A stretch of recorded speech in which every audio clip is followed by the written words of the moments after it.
Ladies and gentlemen, it is a moment of great pride and honor to welcome our visionary leader and architect of progress and a statesman known for his commitment and development and good governance. A leader who has consistently championed innovation, infrastructure, education, technology and empowerment of people, whose foresight and dynamic leadership have played a defining role in shaping modern Andhra Pradesh. Please put your hands together for our Honorable Chief Minister, Sri Nara Chandrababu Naidu Garu, will now deliver his speech.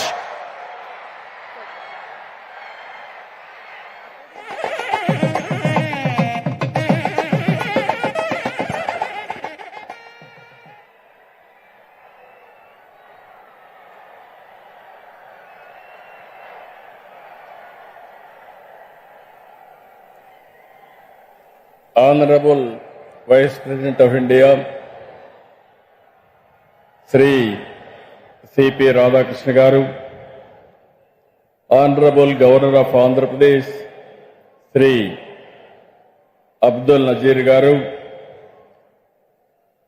Honorable former Vice President of India, Venkaiah Naidu Garu, Honorable Union Minister for Civil Aviation, Government of India, Ram Mohan Naidu Garu, ఇప్పుడే మీ అందరి ఉత్సాహం చూశాను. ఎంత అభిమానంగా ఉన్నారంటే Bharat Ratna, Indian cricketer, former member of parliament, మీ హృదయాల్లో శాశ్వతంగా ఉండే వ్యక్తి సచిన్ రమేష్ టెండూల్కర్ గారు,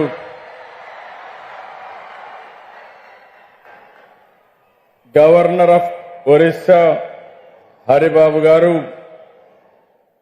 కేంద్ర మంత్రివర్యులు భూపతి రాజు శ్రీనివాస్ వర్మ గారు, చంద్రశేఖర్ గారు, ఇప్పుడే మీ అందరితో మాట్లాడినప్పుడు మీకు ఒక డైరెక్షన్ ఇచ్చిన మీ మంత్రి నారా లోకేష్ గారు,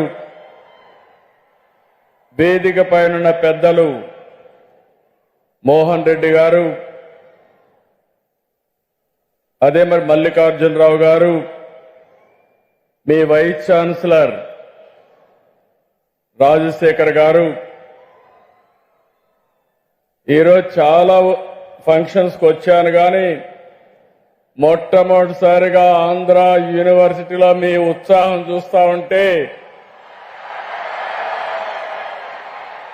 ఇక్కడుండే విద్యార్థులు, ఇక్కడ చదువుకున్న పూర్వ విద్యార్థులు మీ ఉత్సాహం చూస్తా ఉంటే మీ ఆనందం ఆకాశాన్ని అంటుతా ఉంది. అలాంటి మీ అందరికీ పేరు పేరున మనస్ఫూర్తిగా అభినందనలు. ఈరోజు నేను ఇక్కడికి వచ్చింది రెండు ప్రతిష్టాత్మక కార్యక్రమాల్లో పాల్గొనడానికి వచ్చాను. మొట్టమొదటిది ఆంధ్ర యూనివర్సిటీ 100 ఏళ్ల పండుగ. ఇదొక చరిత్ర. ఇదే రేపు విశాఖపట్నంలో ప్రపంచంలో నెంబర్ 1 టెక్నాలజీ దిగ్గజం గూగుల్ డేటా సెంటర్, అతి పెద్ద ఇన్వెస్ట్మెంట్, ఆర్థిక సంస్కరణలు వచ్చిన తర్వాత $15 బిలియన్ ఈ విశాఖపట్నంలో పెడుతున్నారంటే అది విశాఖపట్నం యొక్క మహిమ.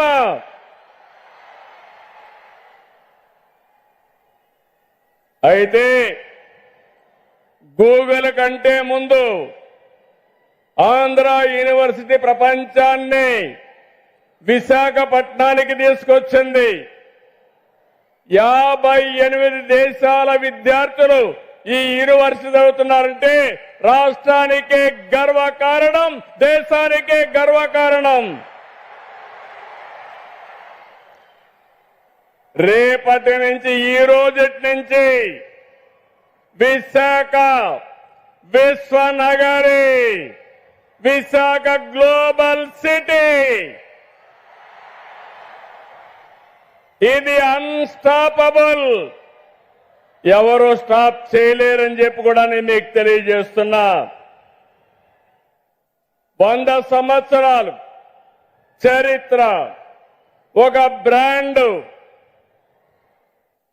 మనకు ఆంధ్రప్రదేశ్ విడిపోయిన తర్వాత ఎక్కడ పెట్టాలి కేబినెట్ మీటింగ్ అంటే ఎత్తుక్కుంటూ ఆంధ్ర యూనివర్సిటీకి వచ్చామంటే అది ఆంధ్ర యూనివర్సిటీ యొక్క ప్రత్యేకత.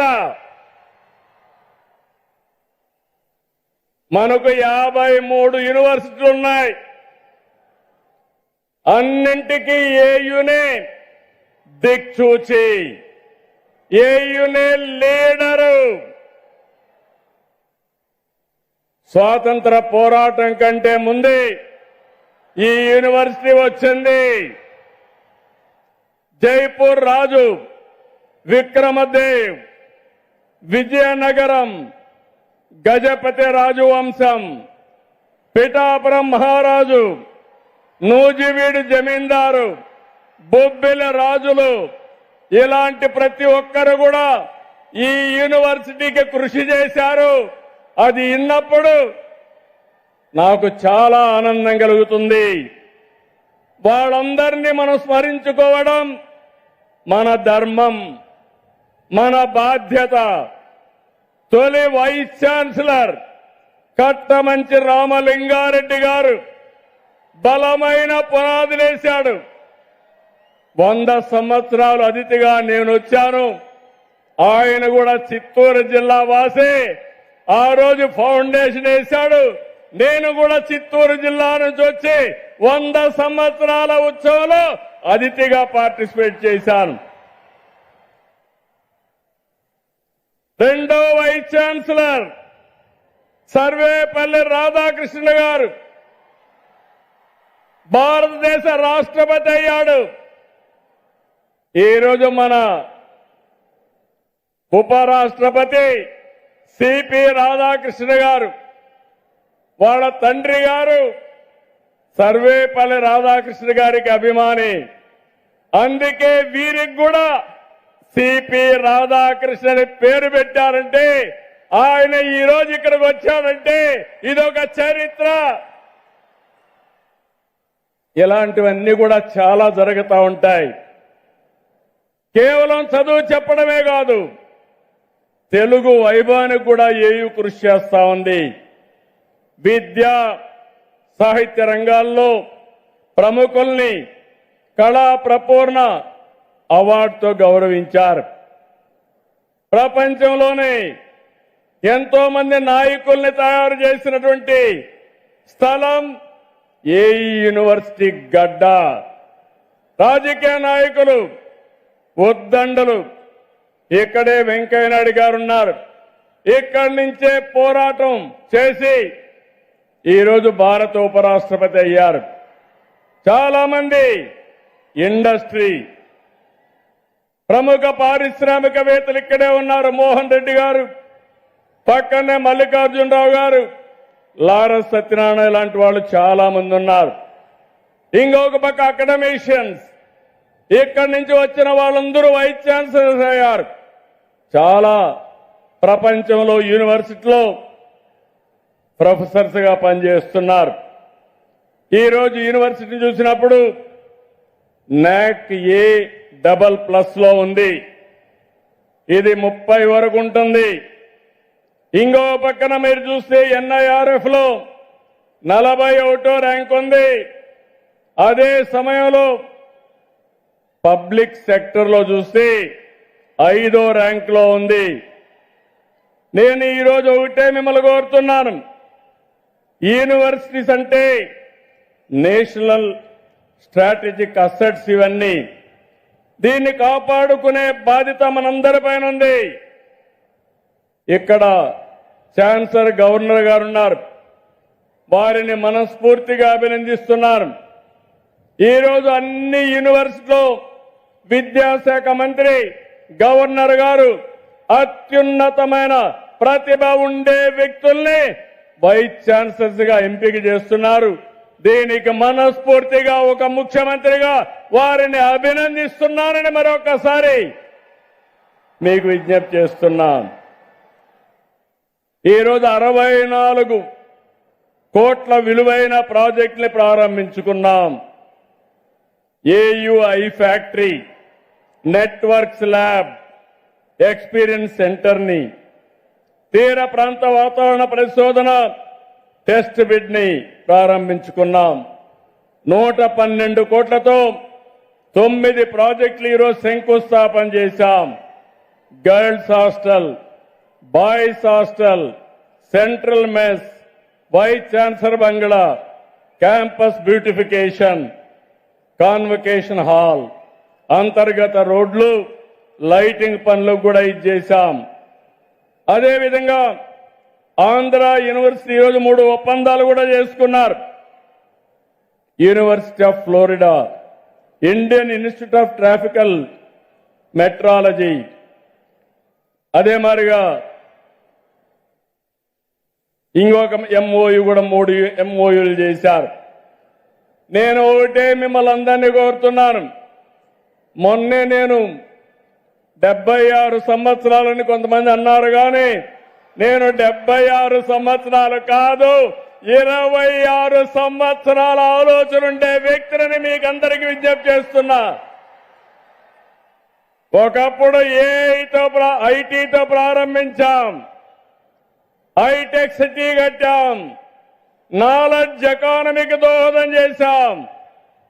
ఈరోజు data centre, AI, quantum computer speed కూడా క్వాంటమ్ స్పీడ్ లో ఈ గవర్నమెంట్ ముందుకు పోతుందని మరొకసారి విజ్ఞప్తి చేస్తున్నాను. ఇప్పుడే మీరున్నారు, సచిన్ గారు ఒక మాట అన్నారు. ఆయన జీవితంలో ఆయన తండ్రి ఏ విధంగా ఇన్స్పైర్ చేశారో చాలా స్పష్టంగా చెప్పాడు. ఇక్కడుండే విద్యార్థులకి, పూర్వ విద్యార్థులకి అందరికి విజ్ఞప్తి చేస్తున్నా, రోజులు మారాయి. సాధారణమైన వ్యక్తులం అసాధారణమైన శక్తిగా తయారయ్యే శక్తి సామర్థ్యం మనకుందని మరొకసారి మీకు విజ్ఞప్తి చేస్తున్నా. నాలెడ్జ్, ఇన్నోవేషన్, టెక్నాలజీ, స్టార్టప్ల కాలం, దానిపైన దృష్టి పెట్టండి. యూనివర్సిటీ అంటే కేవలం డిగ్రీ పట్టాలు ఇచ్చే విద్యా కేంద్రాలే కాదు, సమాజాన్ని ప్రభావితం చేసి ఆవిష్కరణలకు వేదిక కావాలి. పారిశ్రామిక రంగానికి యూనివర్సిటీ అనుసంధానం కావాలి. అప్పుడే మిమ్మల్ని కోరుతున్నా, మీరు ఉద్యోగం చేయడం కాదు, 10 మందికి ఉద్యోగాలు ఇచ్చే శక్తి మీకు రావాలి. దానికి సహకరించడానికి ప్రభుత్వం సిద్ధంగా ఉందని మరొకసారి విజ్ఞప్తి చేస్తున్నా. అందుకని వైస్ ఛాన్సలర్ గారు కోరుతున్నాను, ఏయూకి బ్రాండ్ ఉంది. మీరు అడిగితే ప్రపంచంలో ఉండే యూనివర్సిటీలన్నీ మీతో ఎంఓయూలు చేసుకోవడానికి సిద్ధంగా ఉన్నారు, భాగస్వామి అవుతారు. రేపు రాబోయే రోజుల్లో 100 దేశాల నుంచి స్టూడెంట్లు మన ఏయూలో చదివే రోజు తొందరలోనే వస్తుంది. రెండోది, సరికొత్త ఆలోచనలు, ఆవిష్కరణలతో, నాలెడ్జ్తో సంపదకు సృష్టించే మార్గదర్శకులుగా మీరు తయారు కావాలి. ఈ ప్రభుత్వం ఒక ఆలోచన ఒకటి, 1 ఫ్యామిలీ 1 ఆంటర్ప్రెన్యూర్. ఆంధ్ర యూనివర్సిటీ ఎంతమందిని తయారు చేయగలుగుతారో అది మీ మీద ఆధారపడుతుంది. ఇక్కడనే రతన్ టాటా ఇన్నోవేషన్ హబ్ కూడా ఇక్కడే పెట్టాం. భవిష్యత్ అంతా డేటా సెంటర్, ఏఐ, క్వాంటమ్ రంగాలదే. అందుకే దీనికి ప్రాధాన్యత ఎక్కువ ఇస్తున్నాం. నేను ఎప్పుడూ ఒకటే చెప్తాను, పిల్లలకు పేరెంట్స్ ఇచ్చే ఆస్తి చదువు. చదువుతో ప్రపంచాన్ని జయించే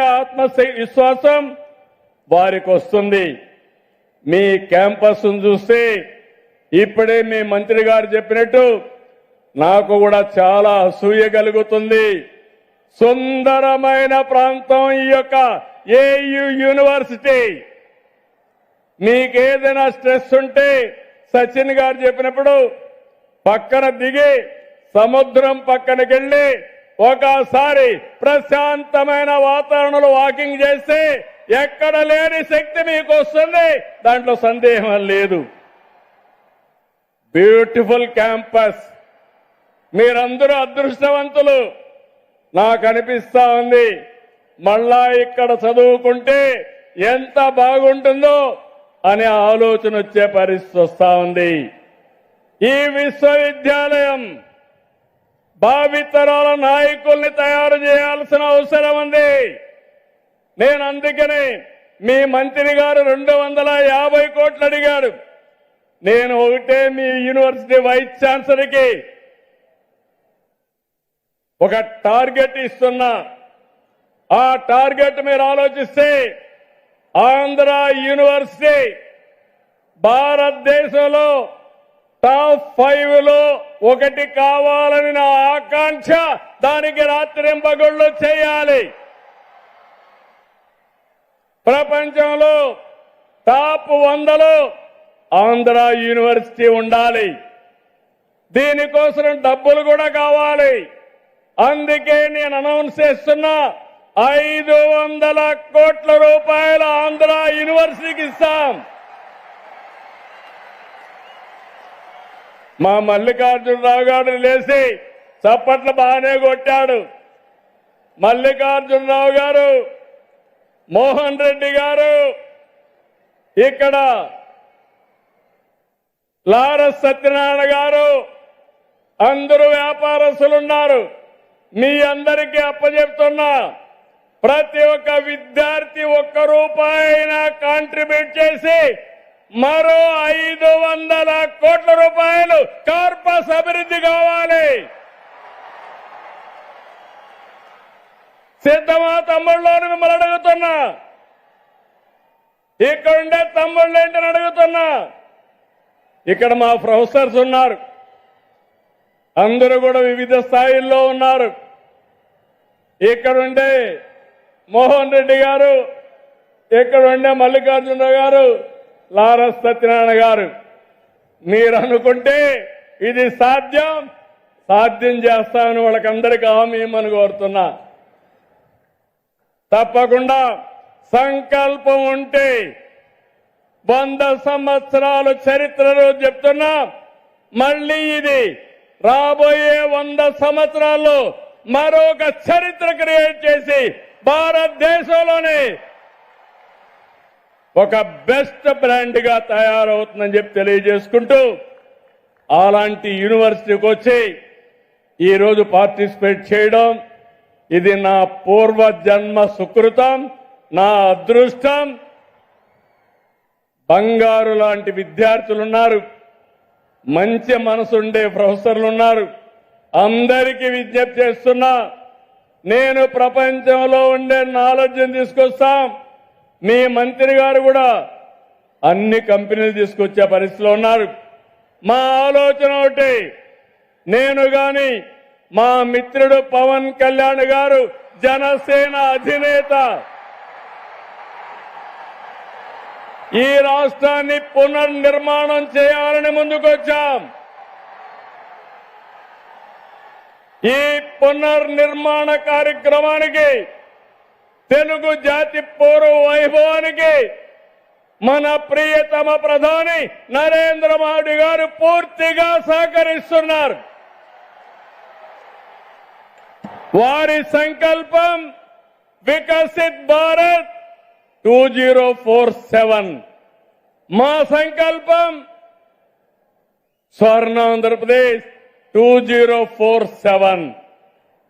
2047కి ప్రపంచంలోనే నెంబర్ 1 జాతిగా తెలుగు జాతి ఉండాలనేది మా సంకల్పం. ఆ సంకల్ప జైత్ర యాత్ర ప్రారంభం ఈ ఆంధ్ర యూనివర్సిటీ నుంచేనని చెప్పి ఈ విశాఖపట్నం నుంచే ప్రారంభిస్తున్నాం. పనిచేసే బాధ్యత మాది, డైరెక్షన్ ఇచ్చే బాధ్యత మాది, అన్ని విధాల సహకరించే బాధ్యత మాది. దీన్ని నిరూపించే బాధ్యత ఇక్కడుండే మీదేనని మరొక్కసారి తెలియజేసుకుంటూ అందరికీ మనస్ఫూర్తిగా అభినందనలు, ధన్యవాదాలు. జై హింద్, జై ఆంధ్ర యూనివర్సిటీ, జై ఆంధ్ర యూనివర్సిటీ, జై భారత్, జై భారత్, జై తెలుగు తల్లి, జై తెలుగు తల్లి.